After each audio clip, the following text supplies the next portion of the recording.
coming in with. Yeah. What is this song? I don't know. You guys just keep working. I'm going to go. Matt recently sat down with a group of some very smart people offering words of wisdom for the new year. Warren Buffett, Tony Robbins, San Antonio Mayor Julian Castro, and Sarah Blakely, the founder of Spanx. Matt began by asking the group, after so many economic starts and stops, what they expect in 2013. Is it ever a good idea, in any of your opinions, in a down time when you've been battered and you've been through a tough time, to splurge? Treat yourself to something that improves your outlook on life. Good idea? Well, maybe occasionally, sure. But splurge means that you do it once in a blue moon, not, folks that don't save, that spend their money in ways that they shouldn't. Matt, the best investment you can always make is in yourself. I took a Dale Carnegie course. Say that again.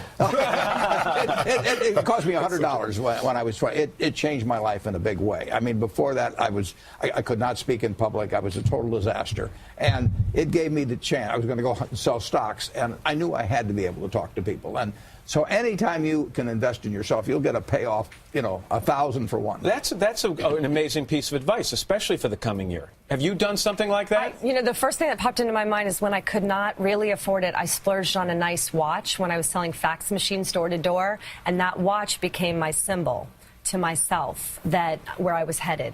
And it was just something I made a decision to do. I still have the watch. So inspiration. You needed inspiration. That was inspiration for me, but it was also the belief in myself, like, I'm going to get there. I mentioned that you're all successful. You're all self-made, all right?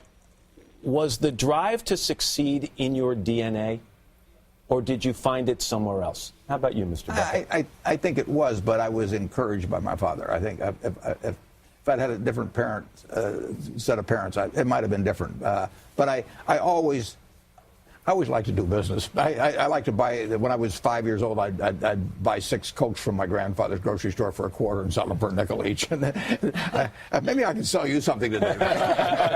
Tony, is it in your DNA? Caring about people did. I think circumstances of pain made me look for answers. I wasn't a popular kid. I loved people.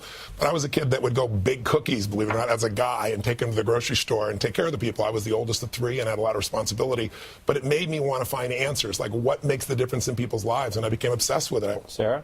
For me, I think it's part DNA and then part circumstance. There were events that happened in my life that I think catapulted me even stronger into wanting to be self-independent financially. And as a woman, I've always had such gratitude for being a woman in America. I feel like that was part of my lotto ticket that I had no control over, and I'm grateful for it every day. And so, the people that have worked so hard to give me the opportunity in this country, that's exciting for me. Yeah, I agree. I think it's both. The circumstances of how I grew up. Also, one of the neat things in my life is that I'm a twin. I have a twin brother. And I'm absolutely convinced that growing up, the competition between us as twins fueled both of our success. We always wanted to outdo the other, and that made both of us more successful. Just a couple left. Let's say you're talking to someone out there who has tried. They've tried everything to be successful. And what would you say to that person who thinks maybe this just isn't going to work out for me? How do you encourage a sense of optimism in that person to keep digging? My dad lost his job in 1931, and I was 1 year of age. He had 2 kids. He had a mortgage on his house. He worked at a bank. The bank was closed. His money was in the bank.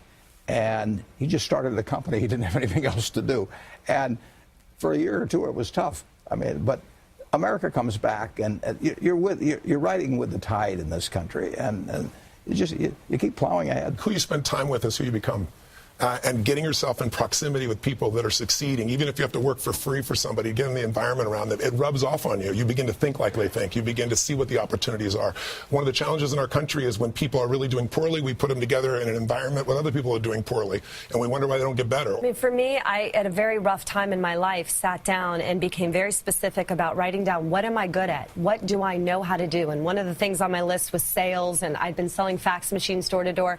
And then I said, I wrote down the words, I want to come up with an idea I can send to millions of people, sell to millions of people. So I was very specific. So I would tell these people, what do you want? Take the time to sit with yourself and be specific and ask for it, and then your life will start filling in the blanks.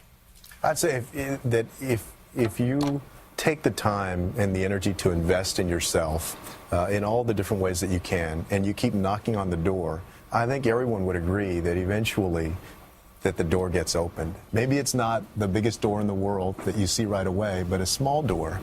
But a door gets opened that can lead to the great things that folks are looking for. That's great advice. Great Yeah. collection of talent there, too. absolutely. Take it from Money. them.